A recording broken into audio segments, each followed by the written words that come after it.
Morning, everyone. The day being November 6th, 2025. I'd like to call the meeting of the Plumbing Advisory Board to order at 9:20 a.m.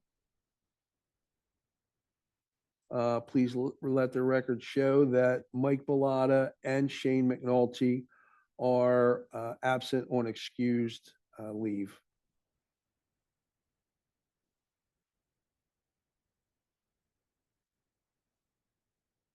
Number 3, roll call. Number 3 on the agenda. When I call your name, please signify by saying present. Michelle Brisbane. Dave Hoffmeister. Mike Ingram. Brian Gilbert. Present. Sarah Poindexter. Present. Bill Dobbins. And let the record show that the chairman is present. Item number 4 of the agenda. Approval of the agenda for November 6th. Motion to approve. Motion on the floor and seconded to approve today's agenda. Any other questions or comments on the motion? Hearing none, all those in favor signify by saying aye. Aye. Those opposed? Chair votes aye, motion carries. Item number 5 of the agenda, approval of the minutes of October 2nd, 2025. They were emailed to all board members on 10/24 for review and comment. None received. Second.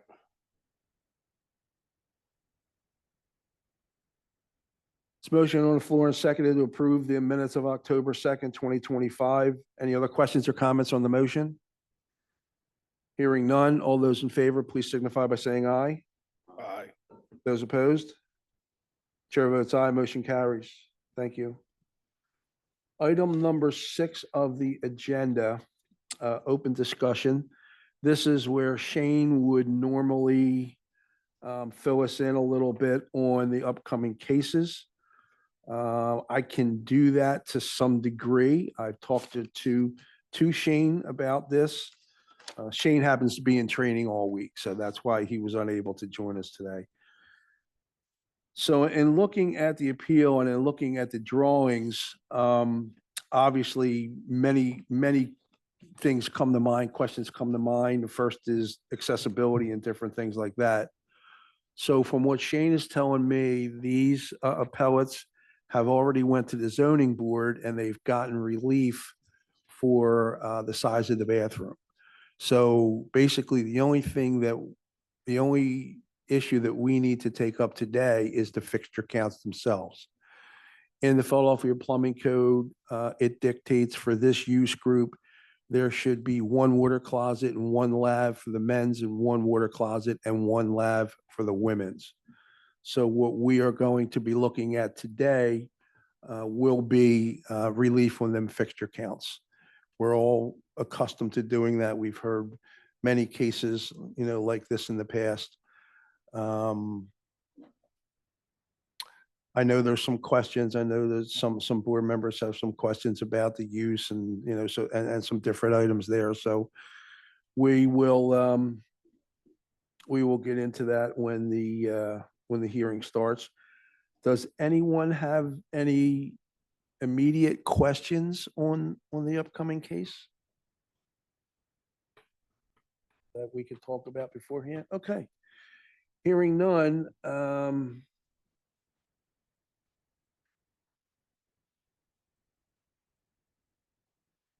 Deb, did you say they were coming in person?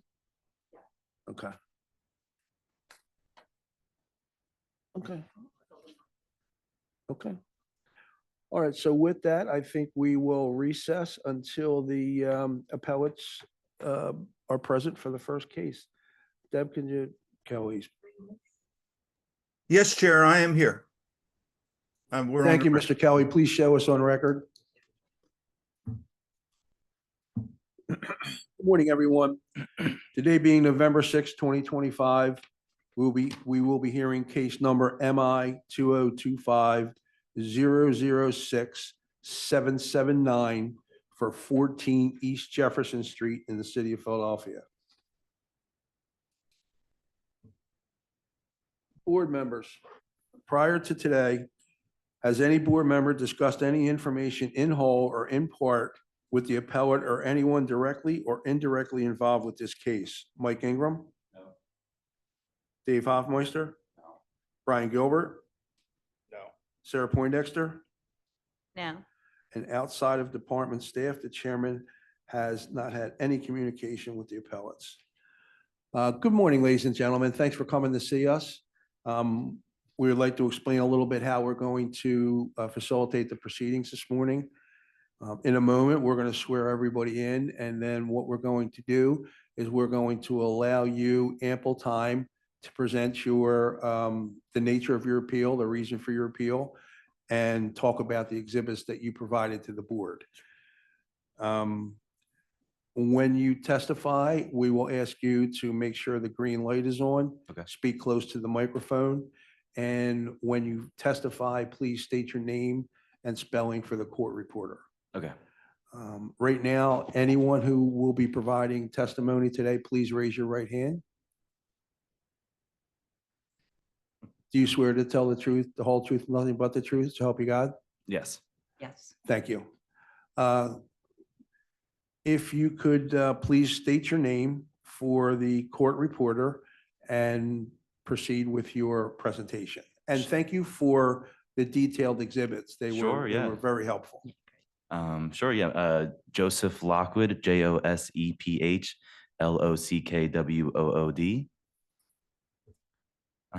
And are we good to go? All right, great. So today we are here to talk about a variance for 14 Jefferson Street. 14 Jefferson is our property, our residence. Me and my partner Morgan, we have lived there for the last 2 years. And over those last 2 years, we have converted our first floor commercial space into a music and art studio and venue, and with the hopes of getting our CO permit to open it up to the public. We submitted our plans. This is Judy here. She's our architect. We submitted our plans. Since we are in the nightclub and entertainment zoning, they are requiring us to have 2 bathrooms. However, what you will see with our presentation and with our property, that it's the furthest thing from a nightclub, and 1 bathroom is more than sufficient enough for our home, for our first floor space. So if we take a look at the presentation here, you can see, first slide, the name of our venue is called Nostalgia Fishtown. That's our property in the heart of the Fishtown Business District. And that first floor that you see there is the industrial space that over the last 2 years, we have turned into our music venue and creative space. So before we dive into some of the data and some of the reasoning for the variance, I want to read to you guys the description of the business into exactly what Nostalgia Fishtown is and why it's a unique business model. So Nostalgia Fishtown is an intimate performance and rehearsal space dedicated to creative music and the arts. Located on the first floor of a private residence in the heart of Fishtown at 14 East Jefferson Street, our mission is to provide a safe, welcoming environment for local artists and performers. Our venue is designed to host a wide range of small-scale events, including performances, rehearsals, workshops, and other cultural gatherings. We welcome performances across all genres and also host a wide variety of other events such as film screenings, art shows, comedy, and audio and video recording. We are committed to maintaining a space that is respectful of all the surrounding neighborhood, operating within necessary guidelines for noise and safety. Our hours of operation for rehearsal use by appointment are 10:30 a.m. to 9:30 p.m. And events are held during the hours of 6 p.m. to 9:30 p.m. on Sunday and through Thursday, and 7 p.m. to 10:30 p.m. Friday and Saturday. The venue's estimated capacity is 70, with up to 50 tickets available per event. Owned and operated by 2 local musicians and University of the Arts graduates, Nostalgia Fishtown is proud to support and preserve the arts and contribute to the cultural vibrancy of Fishtown. So that's just a business description of what we are starting essentially at our residence. If you want to take a look at what this first floor looks like, if you want to go to the next slide, you can see this is a picture from the stage looking towards the audience and the front of the building. If we go to the second slide, you'll see that this is from the middle of the room looking towards the stage. And if you go to the third slide, this is the middle of the room looking towards the front. This is kind of the lobby area.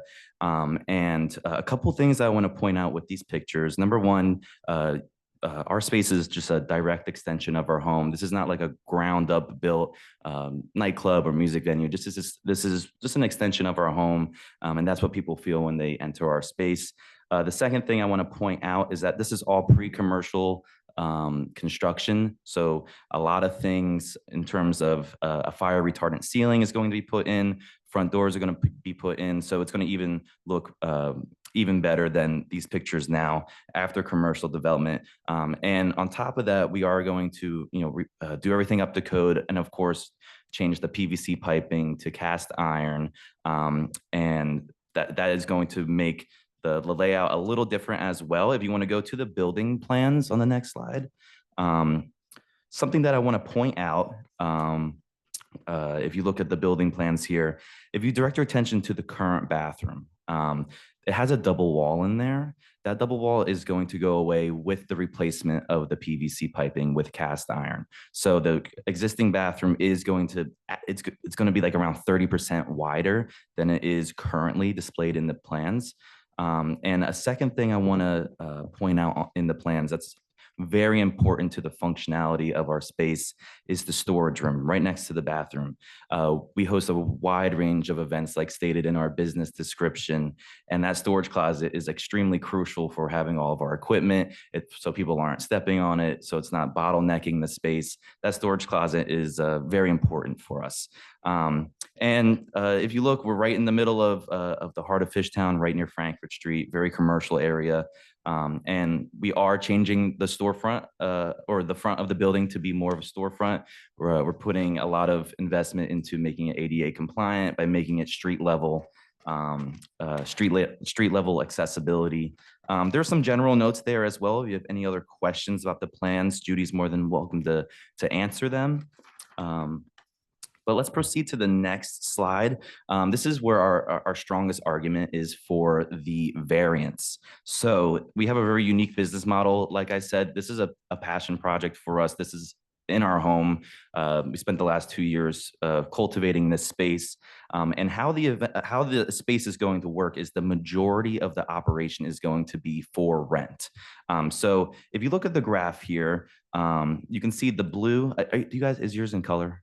Okay, so yeah, the blue is going to be the time allowed for rehearsal, rental, or space rental. This is going to be just a handful of people, maybe like 5 max, 6 max, definitely under 15. And this is going to be for like one-on-one lessons, recording, photography. Like I said, for around 85 to 90% of the time, it's going to be a space for rent, and it's going to be a very low capacity number. The reason why it says under 15 is a very important number for us because the plans examiner has given us a capacity of 15 with everything as it is right now. So you can see the majority of the time it's going to be under that 15 capacity, on average 1 to 5 people with these rentals. And then the most marketable thing about our space is we want to have small, intimate performances and events. If you look at the orange, that highlights how small of the weekly space usage is actually used for these events. These events are only the span of 3 hours, an hour for the doors to open and then 2 hours for the event. So these, unlike 99% of the other nightclubs that are open from 2 p.m. to 2 a.m. and other venues that have their capacity over a large amount throughout the whole day, where something like 2 bathrooms would be necessary. It's only going to be in a very small portion of our weekly space usage where we believe the attendance average is around 15 to 30. 30 would be a really good night for us. So you can see it's a very small scale startup that we are starting here. Let's go to the next slide. This is some previous use data. Over the last 2 years, we have used our space to host over 112 non-commercial private events. And on average, the capacity has ranged from 15 to 30. Like I said, 30 was a good night. And we've had absolutely 0 issues with having one unisex functional bathroom. There's never lines out the door waiting to use it. It has worked perfectly fine for our very small, unique kind of business model that we have. And in terms of the 70 estimated capacity for a venue, I wanted to kind of go into why it's 70. We want to have 50 tickets available per event. 50 is a very comfortable number for our space.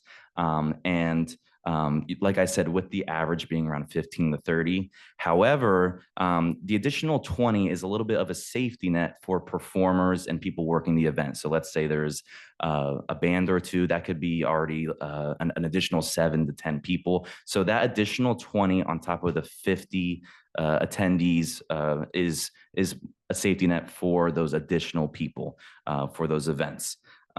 So yeah, as you can see, 85% of the time, it's used for that space rental. 15% of the time, it's for the events. In the past, we've only had maybe 1 or 2 times where it's hit that 50 capacity. These are like my birthday, for example, was the last time it was like at that capacity. So that's just a little bit of previous data, really shows proof of concept. 1 functional bathroom has been completely fine for us. Let's talk about the next slide here, negative impacts of the added bathroom. So like I previously mentioned, the required addition would significantly reduce the functional square footage, primarily our need for storage space. So if we had to put in a second bathroom, we would be losing that storage closet, pretty much hindering a lot of the functionality of the space for this wide range of events. So yeah, that storage is very important for us. We really can't lose that. Number 2, the shrinking the already small width of the space, negatively impacting the walkability and flow of the room. Obviously, we don't want to bottleneck the space, especially since there's going to be those small performances in there. And by if you guys look at the pictures again, that third picture, adding an additional bathroom would stick out a foot or 2, depending on the size of the wall that we use. It would stick out an additional foot or 2 from the existing closet that is there. So yeah, walkability, flow of the room, extremely important to us. Number 3, the funds and construction spent on this new bathroom would greatly impact the timeline of opening our business. You're pretty much looking at the 2 employees of Nostalgia Fishtown as me and my partner, Morgan. We are an extremely small, self-funded, family-funded startup. And we've been working on this for around 7 years now. Having to add this bathroom would require a lot more funding, and we're essentially right at the finish line here to get our CO, and this is a hurdle that came up for us. And yeah, we're just a really small startup. Adding these expenses would really hurt us. Lastly, the outcome of having an additional bathroom would be construction, plumbing, and ongoing maintenance of a new bathroom that will hardly be used. Bringing it back to the data that we talked about, the majority of the time, there's just going to be a few people in there, 5, definitely under 15. And essentially that all of the negatives above would essentially be for something that is very hardly used. So yeah, so those are the 4 negative impacts. I just wanted to finish out with this last slide here. Community support over the last 2 years of having this process of opening up our venue. We have had hundreds and hundreds of signatures of neighborhood support, unanimous votes yes by the ZBA and the FNA, all votes of support. And I just want to highlight this because we're not just kind of winging it as we go. This is something that we're taking very seriously. We've gone through all the necessary steps, and there's a lot of eyes on us from the community in Fishtown. Very excited for us to start this this startup. It's very opposite of what's happening there right now. There's a lot of big development, and we're just Fishtown residents trying to start our own small business. So that's my presentation. That's our argument for the variance. Like I said, just to clarify, we believe that 1 unisex bathroom is more than sufficient for the unique operation of our space. So we would be more than happy to answer any questions regarding the variance. And yeah, thank you for your time again. Appreciate it. Well, thank you very much. That was a fantastic presentation. Thank you. And I'd like to commend you on preparedness and your presentation to the board. Do you have anything else to add? First, my name is Judy Robinson, JudyRobinson. And no, sir, he did a fantastic job. But if you have any questions, I'm here. Thank you. So what we're going to do now is we're going to ask you some questions. Sure, One by yeah. one, the board members will ask you some questions. When we're done that, we will even afford you more time should you want to provide any more comments or testimony after you hear some of our questions. Gotcha. Okay. And then when that is complete, we're going to go off record. We're going to go into another room and deliberate. Okay. And then we'll come back and we'll offer our vote in front of you. So we'll start out with me. I'm the chairman of the Plumbing Advisory Board, and I'll only have a few questions because I know some of my colleagues have some questions and Sure. concerns as well.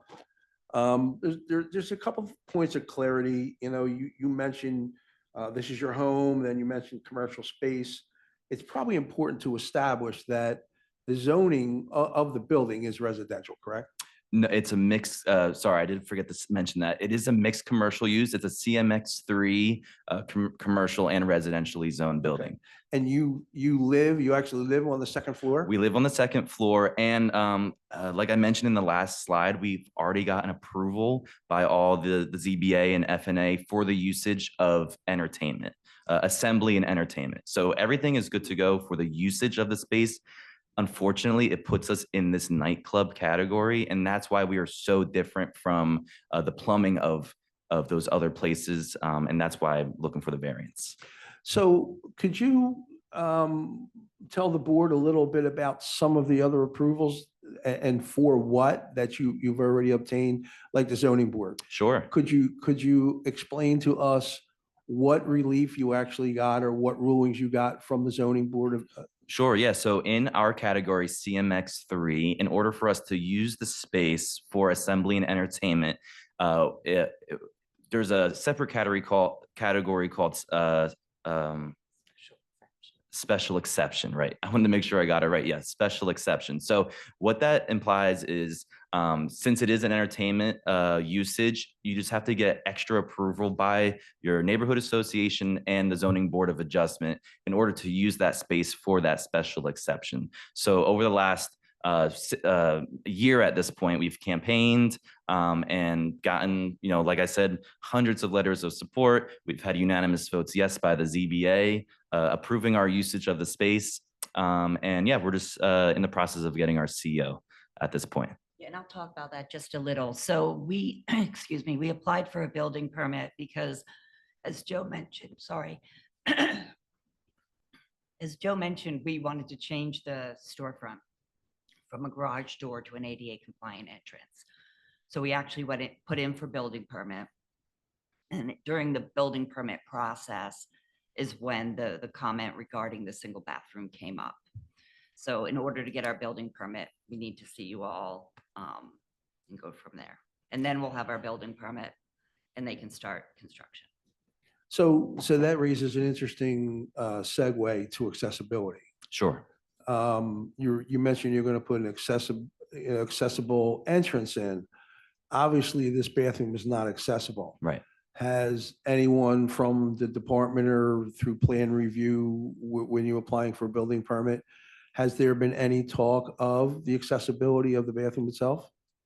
Well, because it's an existing building, under the existing building code, there are two exceptions. The first that we were going with was if your improvements to the building are completely for ADA accessibility, you're not required by code to meet all the accessibility requirements. We had to, as part of our review, separate the downstairs space from the residential space above with 2-hour rated construction. Now that we did that, obviously, we're not doing 100% ADA improvement. So the other exception in which we fall under is that if a minimum, I think this is it, if a minimum of 20% of your construction costs go to improving ADA accessibility in an existing building, again, you don't have to meet all the requirements. So that's why we've been exempted from the requirement of an ADA compliant bathroom. So unfortunately, our L&I representative on the board is, pardon me, not present today. Okay. to kind of, guide us on this particular issue. But I would just like to caution that we're looking at fixture counts today, what is required as far as fixture counts for a space like yours and whether, you meet our criteria for relief. I do want to caution you that that doesn't mean that if we give you a favorable decision on fixture counts, that the question of the size of that bathroom might not come up under another review. I just want to caution you on that. Right, and Joe and I already have spoken about that, and we do understand if we do have to add a second bathroom, that one would have to be ADA compliant. Okay. We're right. aware. Did you want to talk about your? Sure, yeah. or- This is something that we've talked about, we've prepared. First of all, I just want to say ADA is something that we're not trying to avoid. We've actively searched a lot of ways to collaborate and make our space as accessible as possible. And we have a couple avenues to make, we have a couple avenues that we've decided on to make our space more accessible. The first one is 2 doors down from us is a bar, a new bar, Pearls on the Corner.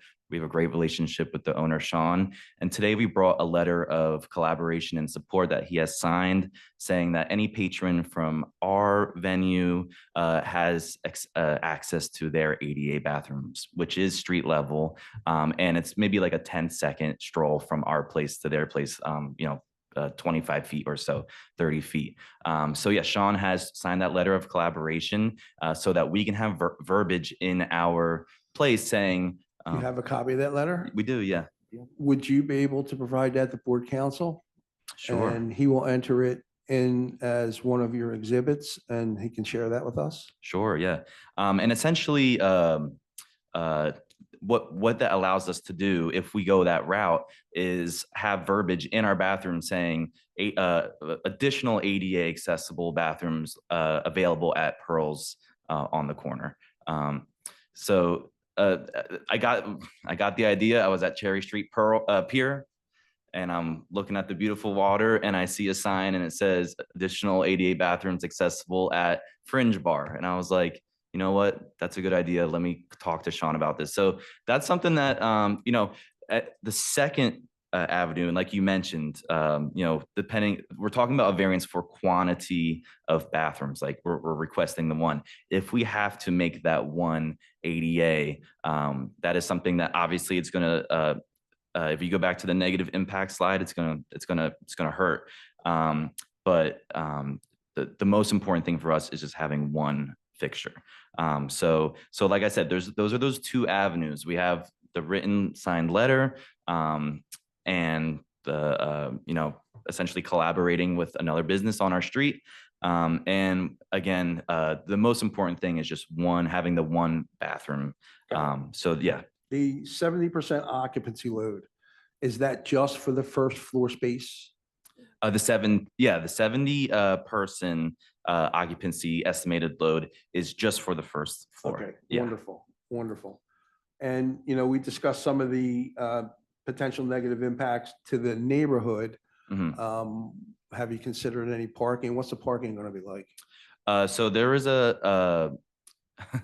so it's funny, there are actually 2 ginormous condos going up to the left and to the right of our house. So I don't know what parking is going to look like in 2 years when those condos are finished, but what we tell friends and what we tell family is that accessible parking is located at a parking garage, actually 2 blocks away. It's right near Hancock Park. Sometimes when parking's tough for me and I'm getting home super late from working, You're right on Frankfurt Avenue there, yeah.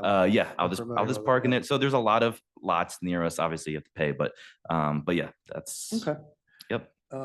Is there a basement in the building? There is no basement. There's no basement. No basement. Yeah. So with that, can you explain to us, you mentioned that you're changing the PVC pipe to cast iron pipe. Yes. Is that just in the visible space, in the first floor space? It's going to be a full replacement. So not just the visible stuff. It's going to be here. Let's take a look at the pictures of the space, just so you guys can get a clear understanding. Okay. If you look at the second slide, you're going to see the drop ceiling, and you're going to see those pillars of sheetrock or whatever wallboard. Those pillars are currently surrounding the PVC piping that is the plumbing of the upstairs coming down. So that is all going to be replaced with cast iron. We already have many walkthroughs with contractors. They're going to talk about how they're going to make it to code by going like a foot up into the second, or I'm getting some shakes nose or whatever, but would love to get your advice. But yeah, so the cast iron is going to essentially replace those pillars, and it's going to go along the side of the ceiling. And luckily the current bathroom is up flush. So yeah, it could Will you be doing any renovations to your second floor? no renovations to the second floor. I'm not going to discourage you from putting cast iron in, but you might just want to look at the plumbing and building code, because if that's encapsulated in drywall and you make that a 2-hour fire rating, potentially you may not even have to replace that PVC. I would just Okay. encourage you to look at the plumbing code very carefully, Okay, sure. Yeah. and also the building code very carefully. Okay. 'Cause that might be an avenue for you to potentially. Yeah, that's great to know. Yeah, like I said, we've had many walkthroughs with many contractors, and I've been told many different things. So yeah, we'll take a look at that. All right, and the last question I'm going to have before I turn it over to my colleagues is, again, I just have to commend you. You're very well prepared, and it's clear that you put some time and effort into this presentation. Yeah. And on behalf of myself and the board, thank you for Of course, that. yeah. I guess, the concern ultimately, I was a musician back in the 70s. And I Love went that. from a musician to a construction worker. Love that. And both a musician or a construction worker will pee anywhere. So just as long as and it sounds like it's certainly from your presentation that you thought ahead to that by talking to the venue, your neighbor that Sure, yeah. has the accessible bathroom. So Yeah. that would have been, that was my only last concern. So again, thank you. Sure, With yeah. that, I'm going to turn it over to some of my colleagues on the board. Mike Ingram. Mike, turn your mic on, please. Meals and drinks and prep catering. Great question. So like we explained in the usage, the events are over the span of 3 hours, doors open for an hour, the event's 2 hours.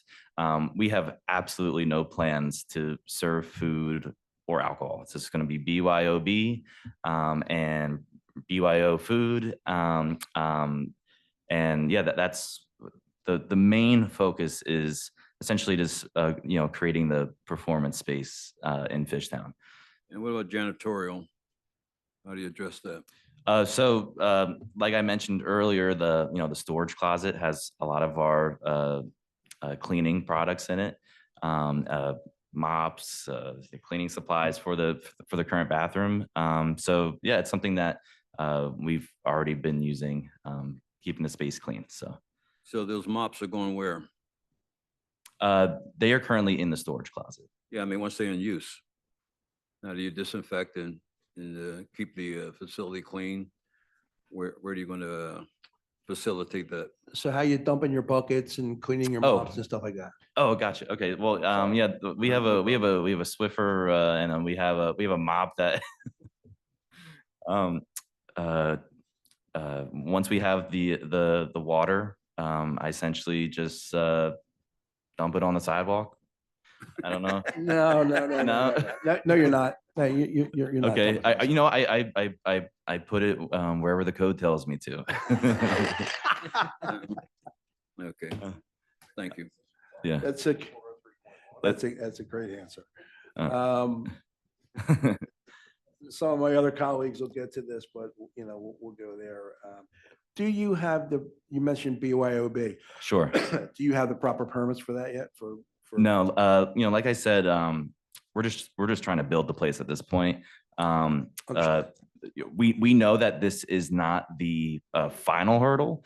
We do need to get some more permits, but I mean, we got a whole team together for this stuff. We also have, attorneys and stuff that we go to regularly for advice.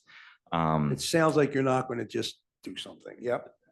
No, we've invested way so much money and time, and my parents are here. They've invested everything they've gotten into this thing. So yeah, so No problem. we all share the vision there. Yeah.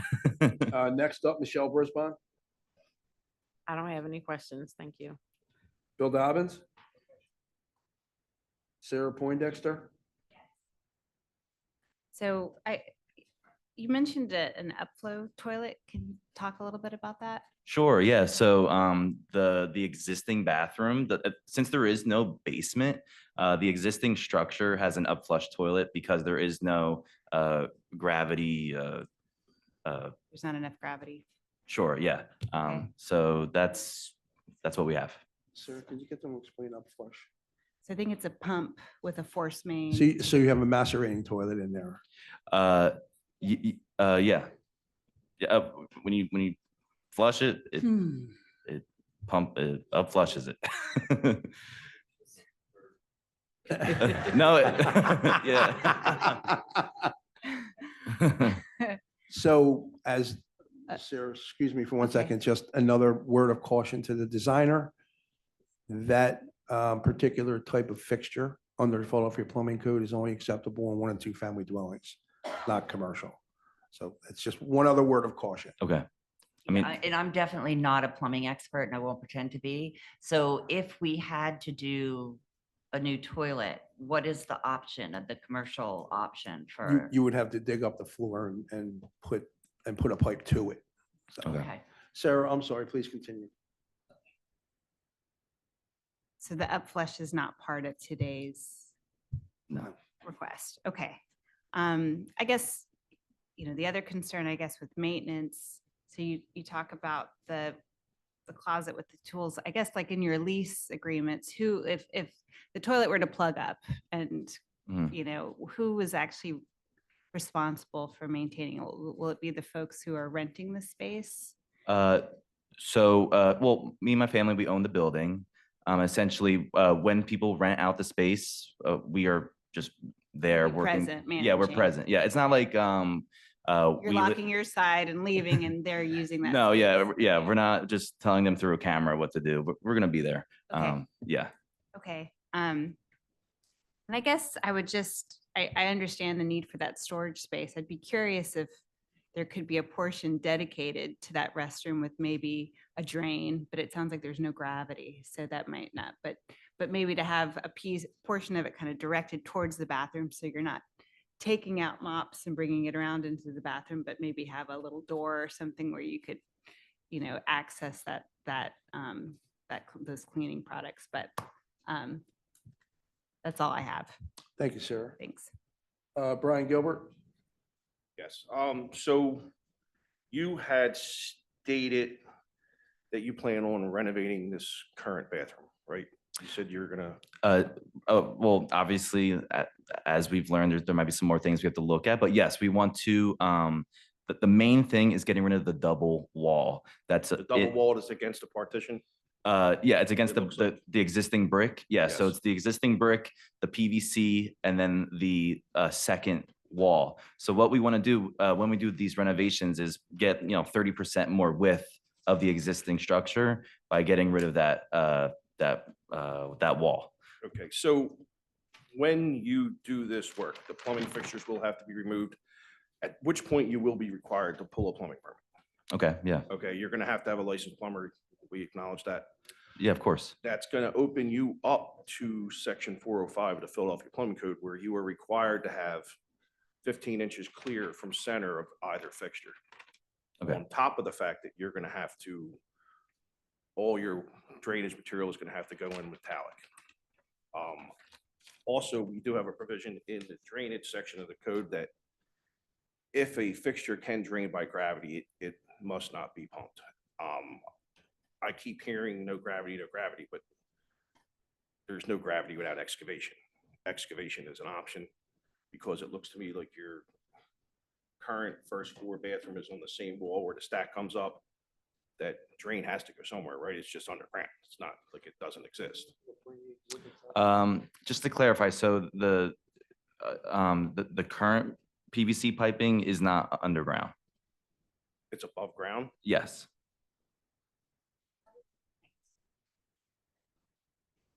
So Um, does it run above ground and dive into the floor and out the building? yeah, so, based on my understanding, when I follow the PVC pipe, it goes to, yeah, if you drag it, yeah, so the PVC pipe, goes along underneath the stairs through the storage space and it goes out through there. Yes. And it's above ground. Oh, it must tie in, it must tie into still can't see something going underground. Oh, it's in this little, it's encased in that. Yeah. Can you bring up the photographs, Dave? So it's encased in that little knee wall. I mean, So you're saying So this that, is- you're saying that the pipe is enclosed? Yes. In this little knee wall there? Yeah. Okay, all right, that tells us a lot. okay. Is that a bad thing or a good thing? I'm sorry, this is the reporter. I'm having difficulty hearing. Sorry, Mr. Okay. Kelly. Okay, so, well, regardless, once you touch that bathroom, you're going to be required to have a plumbing permit, have a licensed plumber on site Sure. perform this work, and you're going to run into issues with section 405 because I understand you're trying to gain 30%. You're trying to Sure. tighten that bathroom by 30% and gain room overall in your venue, but you're going to be required to provide 15 inches clearance of center to both fixtures. Sure, yeah, that's totally understandable. The variance today is, For fixture count. the fixture count. Mhm. We just can't have two. We're just cautioning you. Sure, of absolutely. What you may encounter. If if the existing bathroom has to get modified, in any way, shape or form, that outweighs the negatives of having two bathrooms. You potentially may be coming back to see us. That's what I'm Well- saying. We're getting at. going to take up the question of fixture counts. But all the things that we're cautioning you to be aware of, to look at. Okay. Certainly may lead you back here at some Okay. time, so. I just want to make sure that I'm clear that, so if he opens up the existing toilet room, we bump into some new code stuff. The main one is the clearance around the fixtures, if I'm understanding correctly. But if we put in a new bathroom, one new bathroom, made it ADA compliant, we would obviously have the I'm fixtures not even asking facing. for ADA requirement is over and above what section Yeah. 405 of the Philadelphia Plumbing Code states. That's just for standard clearances. You need 15 inches on either side of a water closet, 21 inches in front, 15 inches on either side of a lavatory. Those are, And that's then- what would send us back here again if we If- didn't if have you that. asked for relief from that, yes. Okay. On top of the fact that it sounds to me like you have a macerating toilet and not a sewage ejector. I mean, can you explain to that further? Do you have a Um, pit in the ground with pipe coming out, or is there a little tank sitting behind your? There's a toilet? tank that up flushes the So- waste. Yeah. So you have a macerating toilet, which is not legal in a commercial establishment in the city Okay. of Philadelphia. Yeah, these are all things that may drive you back to us. That's eventually. that's okay. But we're nice people. I'm sorry, can I ask one more question? If he didn't try to make that bathroom bigger, if we just left it as it is, would he then have to meet all those requirements? That is going to depend upon the plan examiner. When you're a The plumbing, plumber, when you okay. hire a plumber and the plumber applies for a permit, Yeah. the plan examiner will address it at that point. And I understand that you've had success with venues Sure. in the past, but I can tell you just for a fact, this is not even the board here, I'm going to tell you that macerating toilet is not a great option for Okay. multiple people, especially people that are not homeowners or not the owner, or, people don't care, people flush things, and Yeah. it is not your best option, but I have no. Understood. further Okay. Questions, Mr. Chair. Thank you, Brian. Dave Hoffmeister? Do you live in the house? Yeah, me and my partner Morgan. We. I'm sorry, this is the reporter, Mr. Hoffmeister. Could you repeat your question? I asked if he was the occupant in the residence above, Yes, me and my partner Morgan are the occupants. and those fixtures are separate. You're not going to allow use of the residence in any way. Yeah, the residence is going to be strictly for residents. Yeah, no access for patrons. I noticed a refrigerator, and you talked about BYOB. Mhm. Is there a water dispenser in the space? There is, there are, I guess with the previous use, there are multiple nozzles that, like a hose hookup. There are a couple of them in the space. Where are they located? If you look at the pictures,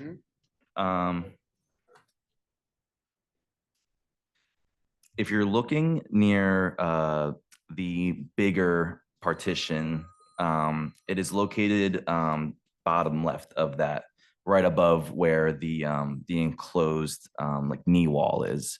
Okay. So yeah, it's kind of, there's one located right there, and then there's another one located in the storage closet. So there's two, I don't know if that's exactly what you're referring to, but there's two faucets. They're water outlets. Yes. And then my last question is, how is the hot water generated for that that sink in the bathroom? A hot water heater. Is it a dedicated heater to that bathroom, or is it part of? It's for the residence? entire property. So that comes off your water heater on your living level? Yeah. Okay. And then it goes through, yeah, the water, and this is something that, we've been talking about maybe going tankless in the future, but yeah, that water heater supplies all the hot and cold for the space. Also, oh, sorry. I have no further questions. Thank you. Also, one area of caution, the water temperature that's permitted in their residential use area versus the water temperature, the max water temperature that's allowable to public access, or two different. Just one other area to look at. Okay. What I will tell you is, I know this board is very concerned about hygienics, and obviously. Gotcha. The fact, when we talk about fixture counts, under this use group, a mop basin is required. And what a mop basin is, you've heard several of my colleagues talk about, what are you doing with the mops? How you cleaning up? Sure. Yeah. And all that stuff. So you may want to also consider, again, we can give you ideas, but we're not permitted to do your design work or things like that. We are able to make suggestions. Okay. I think we would ask you to take a hard look that in that storage area, you can put you couldn't put a mop basin per se in. Okay. Because a mop basin per se is floor mounted. You wouldn't be able to connect, to the drainage system. But you probably could put a type of a laundry sink in that would suffice for dumping them buckets. Okay. Understood. Because the last thing you want to do is dump them out on the curb. Okay. Listen, this is this You is all new just- to me. So Right, you just don't want to do that. So, anybody else from the board have any follow-ups? Do you have anything you'd like to add before we go off record and go talk about your? Get Mike Ingram. Is there access to the rear? I didn't see any photos of the rear. Do you mean outside? Yes. No, sir. The property is the full dimension of the property line. No yard at No all. rear yard. Thank you. All right. Okay. With that, Mr. Kelly, could you show us off record, please? Yes, Chair. Deb, you can stop the record.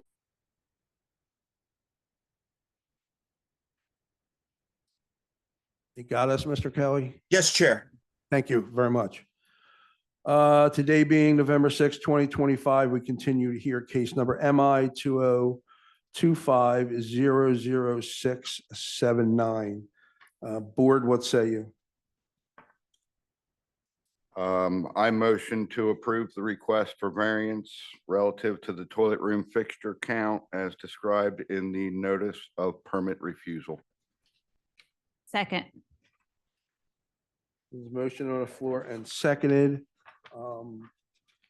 To explain Mr. Hoffmeister's motion to you, we are going to take a vote to grant relief on the fixture counts for the water closets and lavs as described in your request. It does not include any other fixtures that may be required under your use group. This vote is being taken only on the fixture relief that you're requesting. All right, with that, Mike Ingram. Dave Hoffmeister, Approve. Brian Gilbert. Approve. Sarah Poindexter, Approve. and let the record show that the chair votes aye. By unanimous vote, your appeal for fixture counts for the toilet room fixtures is granted. Thank you. The process now is our suggestion goes to the Commissioner of O&I for his final approval, and you should hear something back from Board's administration in probably a week or so. If you Understood. don't hear anything back within 2 weeks, please contact Deb at Board's administration and get a status of that approval. We understand before you folks leave what the approval is for. Mhm. It is for the toilet room fixtures as described in your request. No other fixture relief is granted under this appeal. Understood. Okay. Again, we would like to say thank you for coming to see us Of course. Yeah. and commend you on your preparedness.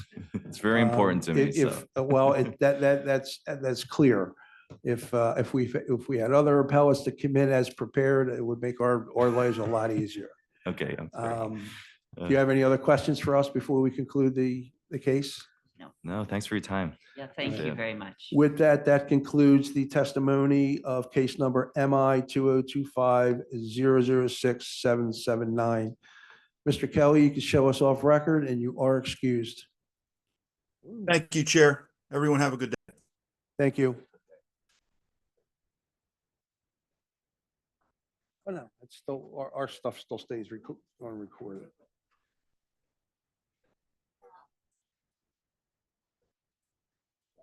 Yeah, you can. All right, item number 8 of the agenda, I think it's number 8, that was 7, right? Yeah. Item number 8 of the agenda was the code updates. Go ahead, Mr. Chair. Code updates 2 to 2021. Phil. Item number 8 of the agenda is the plumbing code items and updates. As we've been discussing, there's a couple cleanup items that we have to get over to the chief code official. There's also a couple items identified by board members that we are going to request to be looked at. There's a couple definitions and a couple other items that I don't want to say we missed, but more clarity can be added. Unfortunately, ladies and gentlemen, I did not get them done. I did not get them prepared. We cannot talk about that today. I may consider a work session once I complete them and send them out to the board. I may consider a work session. For those of you who don't know, I've been out the whole month of October, so I'm trying to catch up. It's crazy. With that, item number 9, unfinished business. Under unfinished business, I would like to report that our hearing last month for University of Pennsylvania on 3549 Chestnut Street with the lining of the stacks was appealed before the BBS. A week ago today, last Thursday, I attended a BBS hearing, appeal hearing along with Shane. And it was it was a 2-hour hearing. And I think I probably testified for over an hour of that. Don't worry, Mr. Chair. I believe all of that was objected to and redacted. Their attorney, every time I open my, if I took a deep breath, I object, I object, I object. But ultimately, the Board of Building Standards ruled against us, and they gave the variance by a 2-to-1 vote. Basically, the BBS, I don't know how to paraphrase it or do it, or they felt the practicality of applying the code as it's written was too invasive, too cumbersome, and just not practical. So there was, out of a 3-panel vote, it was a 2-to-1 vote, and their variance was granted. So I commend the board on, what we did, and I think I think we made, I know we made the right ruling. The BBS also thanked us for being so thorough with our review and our vote. So with that, anybody have any other unfinished business?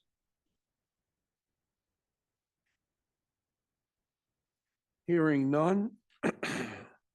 We will move on to item number 10, new business. Does anyone have any new business to bring before the board?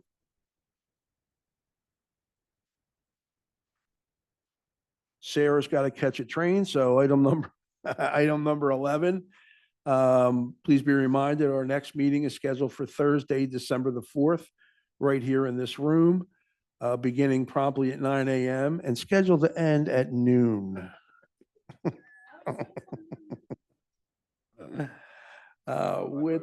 With that, the time Second. being 10:45. There's a motion on the floor and seconded to adjourn the meeting. I'm just making my notes. All in favor? Thank you, ladies and gentlemen, very, No. very much. $10 says you don't make it. Yes. Oh, Sarah, one more thing.